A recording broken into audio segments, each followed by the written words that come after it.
Alors, comme convenu, partie 2. Un soir comme ça, je parlais avec le Seigneur et tout. Et puis je vois comme ça, je commence à me préparer. Je dis, Seigneur, on part. Et puis je continue, je blablate et tout, je parle avec tu et tout. Après, à un moment donné, le Seigneur me dit, vas-y, vas-y. Il me dit, vas-y, vas-y, sors. Après, je suis dans le bâtiment. Je dis, mais Seigneur et tout, pourquoi tu m'as dit, vas-y, sors comme ça? Parce que je me suis dit, mais oh, depuis quand le Seigneur il me parle comme ça et tout quand même? Et puis je dis, mais je te dérange et tout. Il me dit, non, t'inquiète et tout. Après, il me dit, vas-y, va là-bas, tourne à droite. Et puis là, vraiment, j'entendais bien. Tourne à droite, tourne à gauche et tout. Je tombe sur un jeune homme.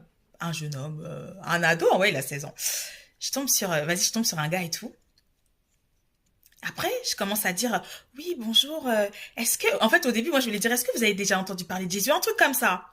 Après, je me suis dit, après, je me suis dit, vas-y, Mike, perds pas de temps. Je sais très bien qu'il est chrétien. Je sais pas pourquoi, je savais qu'il était chrétien. Je dis, donc après, je me coupe moi-même. Je dis, vous êtes chrétien et tout. Après, il me dit oui. Je commence à parler avec lui, comme qu'il a arrêté d'aller à l'église et tout, nanana. Je dis, pourquoi et tout, nanana. Je lui conseille une église et tout. Je lui dis, en plus, dans cette église-là, vraiment, ils cherchent tellement le Saint-Esprit, dans les cultes, les adorations. En plus, vraiment, il y a tellement de jeunes, et tout, tu seras à l'aise. Après, c'est vrai que c'est à Montreuil. Donc, ce sera loin pour lui et tout. Mais après, je lui ai donné, comment on dit là, c'est l'église MFD. Je lui ai donné la page Insta et tout, il verra. Et on commence à parler, on commence à parler, on commence à parler. Maintenant, impactation, prière, déclaration. Le Saint-Esprit lui parle, lui montre des visions. Il commence à sentir la puissance du Saint-Esprit. Et quand il parle et tout, j'ai dit, mais toi, tu connais ton appel et tout? Après, je lui dis. Après, il me dit, ouais, j'avais déjà entendu parler de ça et tout. Je dis, ok. Et après, je lui dis, tu sais, les évangélistes, ils opèrent dans la puissance. Et je commence à lui expliquer tout. Après, il me dit, moi, de toute façon, ce que je demande, carrément, le gars, il me dit quoi? Il a lu Apocalypse. J'ai dit, mais c'est pas pour rien. Toi, tu penses que c'est tout le monde qui se lève un jour qui se dit que moi, je vais lire Apocalypse? J'ai dit, non. Moi, c'est quelque chose qui te pousse à ça. Et après, il me dit, moi, je demande à Dieu vraiment qu'il me montre la réalité des choses sur la terre. J'ai dit, t'es sûr? Il m'a dit, oui.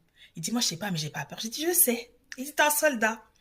Et après, je lui ai montré une vidéo d'une délivrance et tout, qui avait lieu à Brighton, en Angleterre, avec deux évangélistes vraiment. Ah, Seigneur, et l'Éternel est trop bon. Il se passe trop de choses, il se passe trop de choses. Les évangélistes, ils sont dans la place. Et, euh, et après, il regarde. Après, il me dit, ok. Je dis, mais c'est ça que tu feras.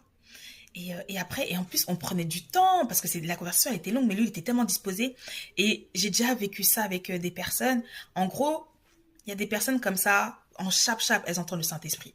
Elles parlent en langue et tout, tac, tac, tac. Mais lui, je vois, c'est plus compliqué. Ça prend plus de temps. Et en fait, c'est comme si le Saint-Esprit le testait pour dire, est-ce que vraiment tu vas me donner ton temps? Est-ce que vraiment, même si ta mère qui t'a envoyé, parce qu'en fait, sa mère l'avait envoyé chercher des